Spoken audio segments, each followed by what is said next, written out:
Hello guys. तो मेरा नाम निखिल वर्मा है एंड मैं आप लोगों का स्वागत करता हूं अपने YouTube channel Nikhil coding lab पे।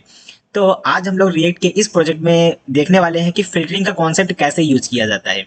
यानी कि अगर कोई टेबल है हमारे पास और उस टेबल में मुझे चाहिए कि किसी भी सिटीज के बिहाफ पे डेटा चाहिए, यानी कि लखनऊ वाले कितने बंदे हैं उनका डेटा मुझे ला करके दो, या तो फिर नोएडा सिटीज वाले कितने बंदे हैं, या तो फिर किसी बेंगलुरु के कितने बंदे हैं। इस तरह से अगर हम किसी भी चीज को एक ड्रॉप डाउन में सिलेक्ट करते हैं और उस ड्रॉप डाउन के बिहाफ पे मुझे वो डेटा फिल्टर करके देता है, तो ये जो कॉन्सेप्ट होता है किस प्रकार से यूज होता है, आइए आज हम इसका लॉजिक देखने वाले हैं। तो अगर आप लोगों को रिएक्ट नहीं आती है तो प्लीज पहले जाके थोड़ा सा तो नॉलेज रिएक्ट के बारे में ले ही आइए। मैं एटलीस्ट इतना तो पता ही हो जाना चाहिए कि यूज स्टेट क्या होता है, कोई वेरिएबल्स कैसे क्रिएट किया जाता है, ठीक है, किसी भी इनपुट टाइप की वैल्यू कैसे गेट की जाती है। तो एटलीस्ट इतना तो आप लोगों को पता ही होना चाहिए अगर ये प्रोजेक्ट आप बनाना चाहते हैं तो। अब देखो कि ये तो हम फ्रंट एंड में यूज करने वाले हैं, client side and client side पे यूज करने वाले हैं, बट अगर यही कॉन्सेप्ट यूज होगा तब भी जब बैकएंड से डेटा आएगा। तो पहले हम इसका डेमो देख लेते हैं कि किस प्रकार से हमारा कैसा प्रोजेक्ट होने वाला है और कैसा प्रोजेक्ट रहेगा, इसमें क्या क्या लॉजिक इंप्लीमेंट होगा, क्या क्या इसमें लॉजिक लगेंगे। तो चलिए चलते हैं अपने स्क्रीन पे और देखते हैं कि प्रोजेक्ट किस तरह का हमारा बनने वाला है। तो जैसा कि हम लोग आ गए हैं अपने स्क्रीन पे और आप लोगों को एक टेबल दिख रही होगी कि ये हमारे कुछ डेटा हैं और इस साइड हमारा कुछ फिल्ट्रेशन करने वाला फॉर्म बना हुआ है। अब हमारा रिक्वायरमेंट कुछ ऐसा है कि हम यहाँ पे सिटी को सिलेक्ट करें और सिटी के बिहाफ पे मुझे वो सारा डेटा लेके आना चाहिए। जिससे मेरे पास कई सारी यहाँ पे सिटीज़ हैं, तो हम चाहते हैं कि कोई भी एक सिटीज़ हम सिलेक्ट करें और उस सिटीज़ के बिहाफ पे मुझे डेटा ये फिल्टर होके मिलना चाहिए। तो इस चीज़ को हम कैसे इम्प्लीमेंट करते हैं, आज हम ये चीज़ देखने वाले हैं। तो यहाँ पे हम सबसे पहले एक फ़ोल्डर क्रिएट करते हैं रिएक्ट का। तो सबसे पहले यहाँ पे हम एक फ़ोल्डर को क्रिएट करते हैं अपने रिएक्ट का। तो यहाँ पे हम आ जाते हैं सीएमडी पे एंड यहाँ सीएमडी को हम ओपन करते हैं और यहाँ पे हम सबसे पहले कहते हैं सीडी डेस्कटॉप, यानी मुझे डेस्कटॉप पे लेके जाओ। तो मुझे डेस्कटॉप पे लेके आ गया। अब जब मुझे डेस्कटॉप पे लेके आ गया तो डेस्कटॉप पे मुझे एक फ़ोल्डर बनाना है। तो फ़ोल्डर बनाने के लिए हम npm क्रिएट विट का यूज़ कर लेते हैं। तो यहाँ पे थोड़ा टाइम लेगा और अभी बना के दे देगा। सो यहाँ पे थोड़ा टाइम ले रहा है क्योंकि मेरा इंटरनेट थोड़ा स्लो है। तो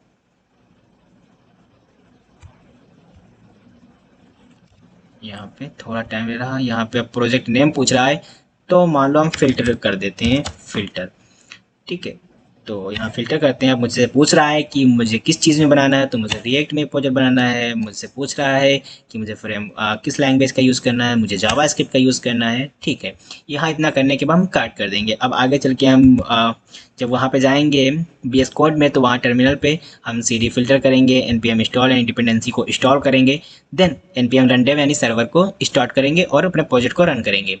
तो यहाँ से हम चले आते हैं और हमारा देखो ये फ़िल्टर नाम का एक प्रोजेक्ट फ़ोल्डर बन गया है। यहाँ पे आएंगे और यहाँ पे हम cmd करेंगे और इसमें हम लिखेंगे कोड डॉट। इससे हम क्या करते हैं, अपने bs कोड को ओपन कर लेते हैं। तो यहाँ पे हमने एक अपने bs कोड को ओपन कर लिया, ठीक है। अब देखो मेरे पास कुछ फ़ोल्डर्स आए हैं। यहाँ पे हम थोड़ा सा इसके बारे में देख लेते हैं तो हमारी ज़िंदगी अच्छे से चलने लगेगी।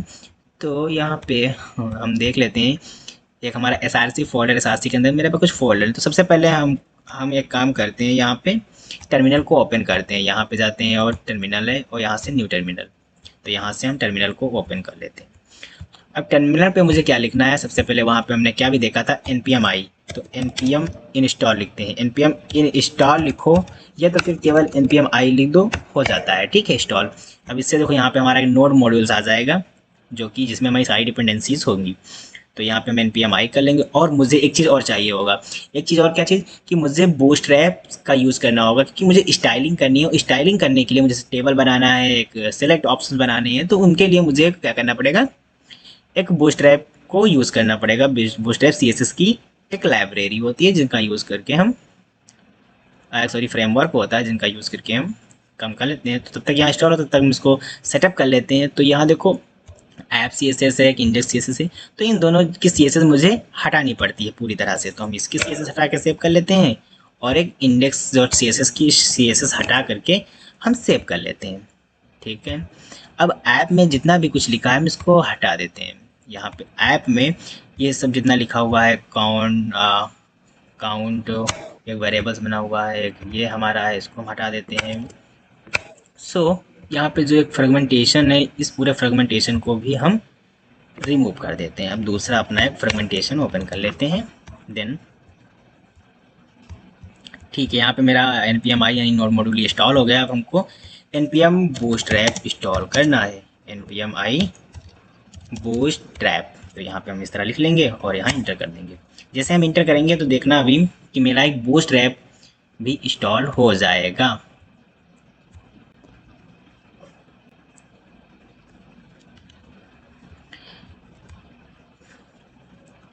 तो यहाँ पे मेरा देखो ये बूटस्ट्रैप भी इंस्टॉल हो गया। ठीक है, तो जब बूटस्ट्रैप अब चेक कहाँ से करेंगे हम, तो चेक यहाँ पैकेज डॉट जेसन में हम आएंगे और यहाँ पे हम देखेंगे बूटस्ट्रैप मेरा इंस्टॉल हो गया है और 5.3.8 वर्जन है बूटस्ट्रैप का। ठीक है, यहाँ पे हम इसको एस करेंगे और सर्वर को तुरंत स्टार्ट करेंगे। npm run dev, npm run dev से हम सर्वर को स्टार्ट कर देंगे और यहाँ से हम इस पर कंट्रोल प्रेस करेंगे एंड इस पर क्लिक कर देंगे। जैसे क्लिक करेंगे तो हमारे पास इसका पेज खुल जाएगा। अब यहाँ पे हम कुछ भी लिख लेते हैं जिससे मुझे वहाँ पे दिखे कि हाँ भाई कुछ तो लिखा है, ऐसे कैसे पता चलेगा, है ना। तो यहाँ पे हम इस देखेंगे और यहाँ पे आएगा हेलो। जी हाँ, हेलो आ गया है। तो अब हम सबसे पहले एक अपना बूटस्ट्रैप का काम करते हैं। सबसे पहले देखते हैं बूटस्ट्रैप इम्प्लीमेंट करके। तो हम सबसे पहले यहाँ पे इंपोर्ट करेंगे और इंपोर्ट करने के बाद बूटस्ट्रैप के अंदर जो डिस्ट है उसके अंदर अब देखो आप लोगों को ये समझ में नहीं आ रहा होगा, तो यहाँ पे देखो नोड मॉड्यूल्स है। नोड मॉड्यूल्स के अंदर एक बूटस्ट्रैप नाम का फोल्डर होगा। यहाँ पे आप आ जाएंगे तो एक देखना कि एक बूटस्ट्रैप नाम का फोल्डर है, उसके अंदर एक डिस्ट नाम का फोल्डर है। तो हमने बूटस्ट्रैप के अंदर एक डिस्ट नाम का फोल्डर ओपन किया और डिस्ट के अंदर एक CSS है, एक जावा स्क्रिप्ट है। तो हम CSS का यूज़ करना चाहते हैं और CSS के अंदर एक फोल्डर हमारा होता है bootstrap.css। ठीक है, एक हमारा होता है bootstrap.css। तो यहाँ पे हम लिख लेते हैं bootstrap.css। यहाँ सेव करते हैं और एक क्लास लगा के हम देख लेते हैं, एक बिजी डेंजर नाम की क्लास लगा लेते हैं जिससे हमें पता चल जाए कि चल रहा है। तो ये बढ़िया है, अच्छा है, चल रहा है। अब मुझे UI बनानी है। UI कैसे बनानी है, ठीक है UI देखते हैं कैसे बनानी है। तो UI में मुझे क्या बनाना है कि यहाँ पे एक सिलेक्ट ऑप्शन हो कि हम यहाँ पे कुछ भी सिलेक्ट करें, उसके यहाँ पे मुझे ये यहाँ जो एक नीचे टेबल बननी होनी चाहिए, ये टेबल आए, यानी एक यहाँ पे सिलेक्ट ऑप्शन हो और यहाँ पे पूरा मेरा टेबल का ब्लॉक हो। जब भी कुछ सिलेक्ट करें तो यहाँ पे मेरे पास टेबल आनी चाहिए। सबसे पहले हम इसका स्ट्रक्चर बना लेते हैं। तो स्ट्रक्चर बनाने के लिए सबसे पहले एक डिवीजन खोलेंगे, डिव रो। ठीक है, इस रो के अंदर हम 3 कॉलम बना लेंगे।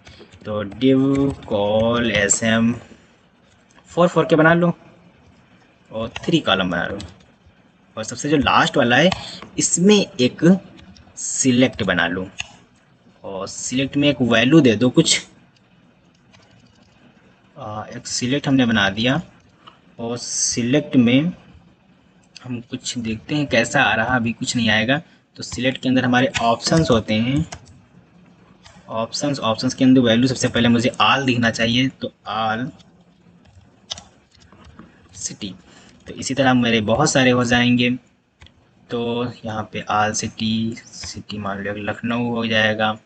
ठीक है, तो यहाँ पे हम लखनऊ लिख लेंगे। तो यहाँ हम लखनऊ और लखनऊ के बाद यहाँ पर भी हम लखनऊ लिख लेंगे। तो इससे हमारा क्या हो जाएगा, तो हम जल्दी जल्दी से लिख लेते हैं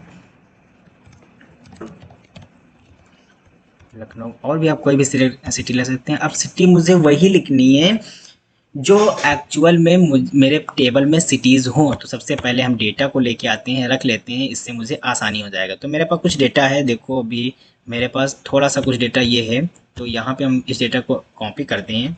आप कहीं से भी आप डेटा ले सकते हैं, इसमें कोई प्रॉब्लम नहीं है। हमारा डेटा है और यहाँ पे हम सबसे पहले इस डेटा को यहाँ रख लेते हैं। तो यहाँ पे देखो मेरे पास कुछ डेटा है, अमित, प्रिया, राहुल, स्नेहा, अर्जुन, नेहा। ये हमारा कुछ डेटा जिसमें नेम, ईमेल है, पासवर्ड है। ठीक है, और कुछ सिटीज़ हैं हमारे पास। देखो जैसे लखनऊ है, कोलकाता है। तो कुछ हम मैचिंग सेम कर लेते हैं, जैसे कोलकाता को हटा दो, यहाँ लखनऊ ही कर दो। भोपाल को हटा दो, लखनऊ कर दो। ठीक है, तो यहाँ मुंबई को हटा के, यहाँ दिल्ली को हटा करके मुंबई कर दो और सही है। और यहाँ जयपुर जयपुर कर दो, जयपुर कर दो, और इंदौर को भी हटा करके जयपुर कर दो।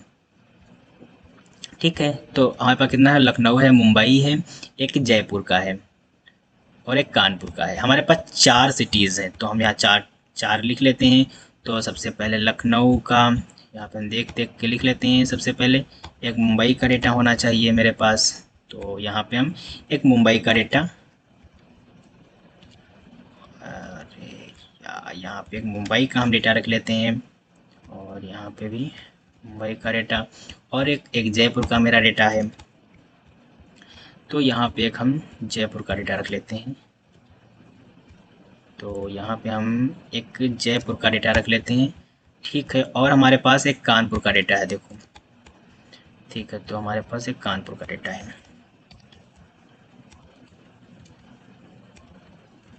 तो यहाँ पे देखो, हमने इतना डेटा रख लिया। एक हमारे पास सिलेक्ट ऑप्शन आएगा, उसके अंदर ये है, तो ये सब चीज़ें आ जाएंगी। तो सबसे पहले हम इसको क्लास व्लास देते हैं और इसको थोड़ा अच्छा इंटरेक्टिव बनाते हैं। तो सबसे पहले हम इसको P1 दे देंगे, यानी टॉप बॉटम्स, टॉप बॉटम से मार्जिन वार्जिन कुछ सेट कर देते हैं।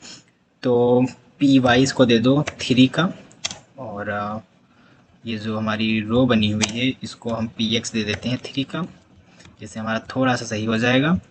और इसको हम एक क्लास दे देते हैं फॉर्म कंट्रोल। देखो थोड़ा सा सही हो जाएगा डेटा हमारा।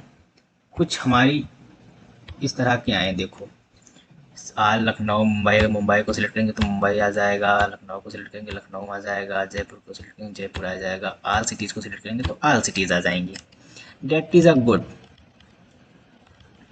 तो यहाँ पे हमारे पास सब कुछ आ रहा है, यानी सब कुछ सही से बन गया। अब इसके नीचे मुझे टेबल भी बनानी पड़ेगी। तो टेबल बनाने के लिए हम सबसे पहले इस रो को हम बंद कर देंगे और एक दूसरी रो इंसर्ट कर लेंगे। तो यहाँ पे हम डिव एक रो ले लेंगे, उस रो के अंदर 3 कॉलम ले लेंगे हम। डिव कॉल SM 1 का ले लो, मल्टीप्लाई कर दो 3 से। ठीक है, जो ये है इसको 10 कर दो, यानी ये बीच वाले में मुझे टेबल रखनी है अपनी। इसमें टेबल रखनी है, तो इसमें हम एक टेबल बना लेते हैं, और इस टेबल के अंदर हमारा एक होता है टी हेड और दूसरा एक होता है हमारा टी बॉडी। एक होता है टी बॉडी, एक होता है हमारा टी हेड और दूसरा हमारा होता है टी बॉडी। टी हेड के अंदर आते हैं, TR खोलते हैं, TR के अंदर हम सबसे पहले एक TH लेते हैं। अब TH में एक हमारा सीरियल नंबर हो जाएगा। ठीक है, तो TH में एक हमारा सीरियल नंबर हो जाएगा, एक हमारा हो जाएगा नेम, और एक हमारा हो जाएगा ईमेल। ईमेल, और देखो हमने क्या लिया है, ऊपर देख लेते हैं, ऊपर देख लेते हैं क्या क्या लिया है। तो नेम है, ईमेल है, पासवर्ड है, सिटीज़ है।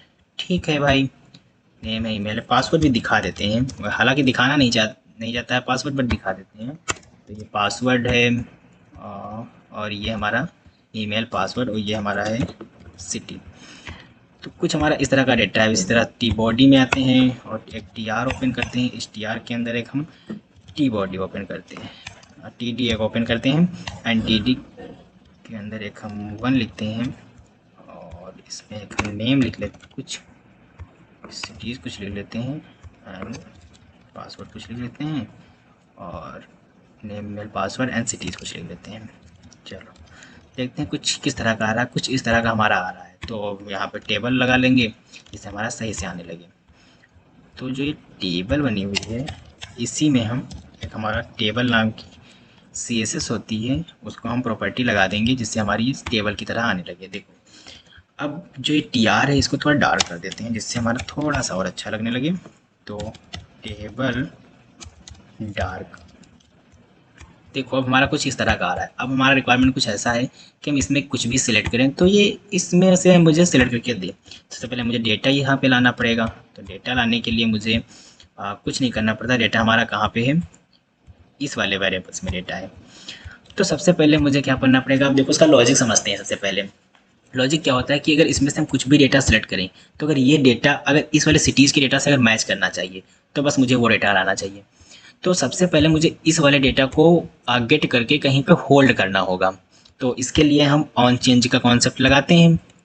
तो यहाँ पे जब हम इस सिलेक्ट पे क्लिक करें, देखो जो ये हमने भी सिलेक्ट बनाया था, कहाँ गया, ये वाला है, हमने जो ये सिलेक्ट बनाया था इसमें हम ऑन चेंज लगाते हैं और इन सारी वैल्यू को गेट कर लेते हैं। तो यहाँ से हम ले लेते हैं। तो हमें पता है सबसे पहले हम इसको कहाँ पे स्टोर कराएंगे उसको हम सबसे पहले रख लेते हैं। तो यहाँ पे हम कॉन्स्ट एक हम बना देते हैं फिल्टर का, यानी FIL नाम का बना लेते हैं वेरिएबल्स। इसको हम कहते हैं वेरिएबल्स बनाना। तो हमें किसी भी नाम से आप बना सकते हैं, हम FIL बना लेते हैं यूज स्टेट। और अभी के लिए इसमें हम इम्पटी डेटा नहीं रखते हैं, इसमें अभी के लिए हम आल लगते हैं। आल का मतलब क्या है कि ये सारा डेटा मुझे दिखना चाहिए, स्टार्टिंग में मुझे ये डेटा दिखना चाहिए सारा, ठीक है। तो आल रख लेते हैं। तो अब यहाँ पे देखो ये यानी यहाँ का डेटा गेट करके मुझे इसके अंदर लाना है। तो उसके लिए हम यहाँ पे ऑन चेंज लगाते हैं, on change. And on change लगाने के बाद यहाँ पे हम एक एज अ फंक्शंस ओपन करते हैं। इस फंक्शंस के अंदर हमको एक ई मिलती है और ई के अंदर जो टारगेट है इसके जो ये सेट वैल्यू है, इस सेट फील्ड में हम क्या कर देते हैं, सेट कर देते हैं। क्या सेट कर देते हैं कि जो ई मिला है मुझे, इस ई के अंदर एक हमारी टारगेट होती है। क्या होती है, टारगेट। और उसके अंदर हमारे पास क्या होता है, आता है वैल्यू, ठीक है। ई के अंदर एक हमारे पास टारगेट होता है, टारगेट के अंदर वैल्यू हमारा होता है, ये मुझे चाहिए।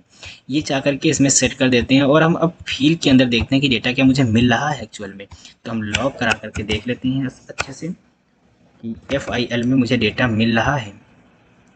तो यहाँ पे अब हम आएंगे और इसको इंस्पेक्ट करेंगे, राइट क्लिक करेंगे और इंस्पेक्ट करेंगे। और जैसे हम इसको इंस्पेक्ट करेंगे यहाँ कंसोल में आएंगे और यहाँ इसको हम पहले रिफ्रेश करेंगे और देखेंगे स्टार्टिंग डेटा मुझे क्या मिल रहा है, आल मिल रहा है। बट अगर हमारे पास कोई और यहाँ पे देखो सिटी जगह सिलेक्ट कर दी जाए, जैसे मैंने मुंबई कर दिया, तो क्या मुंबई मुझे मिल रहा है, मिल रहा है नहीं, अच्छी बात है। तो अब अगर यहाँ पे मुझे जयपुर सिलेक्ट कर दिया जाए तो जयपुर भी मिल रहा है, यानी कि इस वाले सिलेक्ट का मुझे डेटा मिल रहा है इस वाले फील्ड के से, यानी फील्ड में स्टोर भी हो रहा है, मिल के फील्ड में स्टोर भी हो रहा है। तो ठीक है, तो बस कुछ लॉजिक नहीं लगाना है। लॉजिक मुझे क्या है कि जो ये सर्च में जो डेटा मिल रहा है, यानी जो फील्ड में डेटा मिल रहा है, वो अगर इसमें से किसी भी डेटा से अगर मैच करता हो तो बस वही डेटा मुझे दिखना चाहिए। तो स्टार्टिंग में हम कंडीशन लगा लेते हैं। कंडीशन हम क्या लगाते हैं कि जो फिल्टर के अंदर जो डेटा है, क्या कंडीशन है हमारी कि जो जो फिल्टर के अंदर यहाँ पे जो ये फील्ड के अंदर जो डेटा है, इस डेटा के अंदर सबसे पहले फ़िल्टर लगाते हैं। तो डेटा जो हमारे पास जो डेटा है, इस डेटा में हम क्या करते हैं, फ़िल्टर कर देते हैं। फ़िल्टर एज अ फंक्शंस होता है, ये एक हमारा आइटम लेता है, ठीक है। हमारा ये एक वो लेता है, एक कोई भी एक फॉर्मल आर्गूमेंट लेता है और यहाँ पे फ़िल्टर करके मुझे सारा फ़िल्टर करके देता है आइटम, आइटम्स। अगर आइटम्स के अंदर, आइटम्स यहाँ कुछ भी हम लिख सकते हैं, आइटम्स के अंदर जो नेम आ रहा है, आइटम्स के अंदर जो नेम आ रहा है, क्या करते हैं, आइटम्स के अंदर जो नेम आ रहा है अगर वो बराबर है, किसके बराबर है, देखो भाई, अगर जो फील्ड में मिल रही है सिटीज़, आइटम्स के अंदर, सॉरी नेम नहीं, सिटीज़ भी मुझे लगानी है ना। तो आइटम्स के अंदर जो सिटी मिल रही है, तो ये देखो यहाँ पे आओ, आइटम्स के अंदर जो सिटी मिल रही है, क्या जो फील्ड के अंदर जो सिटी हम वहाँ से गेट करके ला रहे हैं, क्या उसके बराबर है। अगर बराबर है तो इसको कॉन्स्ट फाइनल डेटा नाम के वेरिएबल में एक स्टोर कर दो, कुछ नहीं करना है।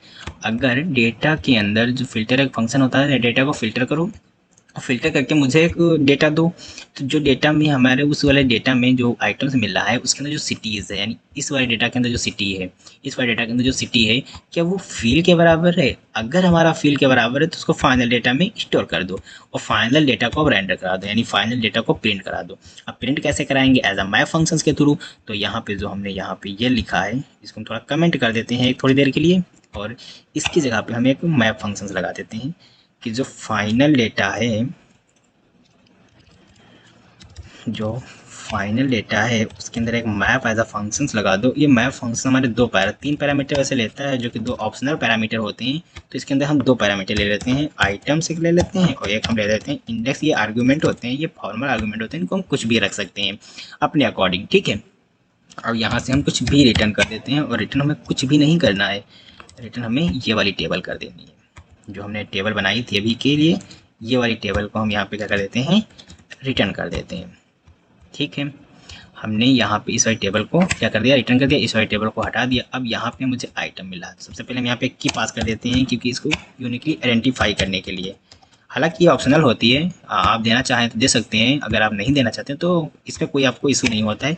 अब यहाँ पे हम 1 2 3 यानी सीरियल नंबर पास करते हैं, तो सीरियल नंबर के लिए मुझे इंडेक्स मिलना चाहिए, तो इंडेक्स मुझे मिलना चाहिए। अब इंडेक्स मुझे पता है 0 से स्टार्ट होता है, तो उसके लिए हम +1 कर देंगे, यानी 0 + 1 तो 1 मिल जाएगा। ठीक है, तो यहाँ पे हम इंडेक्स +1 कर देते हैं। अब यहाँ से 1 से स्टार्ट होगा। अब यहाँ पे मुझे नेम भी प्रिंट करना है, तो यहाँ पे हम जो आइटम्स के अंदर जो नेम है उसको प्रिंट कर दो, और नेम है, ईमेल भी प्रिंट करना है ना, तो यहाँ पे ईमेल प्रिंट कर दो। तो हम यहाँ पे ईमेल प्रिंट कर देते हैं, और ईमेल के बाद यहाँ पासवर्ड है तो पासवर्ड प्रिंट कर दो, पासवर्ड प्रिंट कर दो, और पासवर्ड के बाद सबसे ज़रूरी सिटी प्रिंट कर दो। हमने इतना कर लिया। अब देखो इसका लॉजिक समझो। लॉजिक क्या है कि हमने जो, अब देखो डेटा आ रहा है क्या, तो यहाँ पे मेरा डेटा भी नहीं आ रहा है। क्यों नहीं आ रहा है, क्योंकि बाय डिफ़ॉल्ट यहाँ पे सिटीज़ है, और आल पे मैंने कोई कंडीशन ही लगाई है। आल यहाँ पे आल ना भी कोई सिटीज़ है ही नहीं, तो मेरे पास कोई डेटा नहीं आएगा। अब हमारा को ये कोड कैसे चलेगा, चलेगा कैसे कि सबसे पहले यहाँ से हम सिलेक्ट करेंगे, जो सिलेक्ट करेंगे ये फील्ड में आ जाएगा। अब जो फील्ड में आएगा, वो फील्ड में जो आ जाएगा वो अगर इक्वल टू है जो इस डेटा के अंदर सिटीज़ है, अगर वो बराबर है तो ये फाइनल डेटा में आ जाए। अब यहाँ पे अगर हम मुंबई सिलेक्ट करेंगे तो मुंबई वाला मुझे पूरा डेटा मिल जाएगा, तो ये फिल्टर में आ जाएगा। अब जो फिल्टर में आ जाएगा उसको हम यहाँ पे मैप करा देंगे, यानी उसको यहाँ पे प्रिंट करा देंगे। तो अगर हम मुंबई यहाँ पे सिलेक्ट करते हैं, देखो अभी लखनऊ में मुझे 3 डेटा मिलेगा, ठीक है, और यहाँ पे मुंबई सेलेक्ट करते हैं तो मुंबई का मुझे 2 डेटा मिलेगा, कानपुर का मुझे 1 डेटा मिलेगा, और आल सिटीज़ में मुझे कुछ नहीं मिलेगा। तो ये तो मेरा एक बग है ना, कि अगर आल सिटीज़, तो यहाँ पे कंडीशन लगा सकते हैं कि अगर हमारा आल सिटीज़ हो तो सारा डेटा दिखना चाहिए, बट अगर मैं किसी भी सिलेक्ट करूँ तो वो ऐसा डेटा दिखना चाहिए। तो इसके लिए मुझे कंडीशंस के बिहाफ पे डेटा को रखना पड़ेगा। तो कंडीशन कैसे लगाएंगे, हमारे पास एक होता है टर्नरी ऑपरेटर। टर्नरी ऑपरेटर क्या करता है कि ये अगर ट्रू होता है तो ट्रू देता है, फॉल्स यानी ट्रू फॉल्स देता है, एक बूलियन वैल्यू को रिटर्न करता है। तो यहाँ पे हम कंडीशन कैसे लगाएंगे कि डेटा के अंदर जो फिल्टर है आइटम का क्या मुझे दो, अच्छी बात है, ये तो मुझे दे ही दो, तो ये तो मुझे मिलना ही चाहिए, तो ये मुझे दे दो। लेकिन उससे पहले अगर मेरे पास ये नहीं है, यानी कि जो अगर सर्च में अगर ये जो फील्ड लिखा हुआ है, अगर यानी कि जो ये फील्ड में अगर मुझे मेरे पास जो ये आल आ रहा है, जो फील्ड है, अगर उसकी वैल्यू अगर इक्वल टू आल के है, ठीक है, तो अब कुछ होना चाहिए। अगर आल के नहीं है तो अब कुछ होना चाहिए। तो अगर आल के होना चाहिए तो मेरे पास सारा डेटा आना चाहिए, ये वाला जो डेटा है सारा आना चाहिए। तो जब आल के तो सारा डेटा आना चाहिए, अगर नहीं है तो इसका मतलब अगर नहीं है यानी कोई और सिलेक्ट होगा, अगर कोई और सिलेक्ट होगा तो यहाँ पे फिल्टर करके डेटा मुझे जाके यहाँ में दे दो।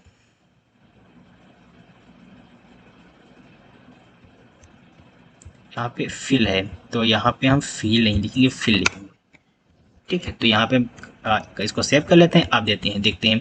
तो ये मेरे पास पूरा डेटा है। अगर हम यहाँ पे लखनऊ सेलेक्ट करते हैं तो लखनऊ वाला केवल डेटा आता है, अगर यहाँ पे मुंबई सेलेक्ट करते हैं तो मुंबई वाला सारा डेटा आता है। तो ये हमारा एक क्या हो गया, एक प्रोजेक्ट कंप्लीट हो गया जो कि रिएक्ट पे बना हुआ है।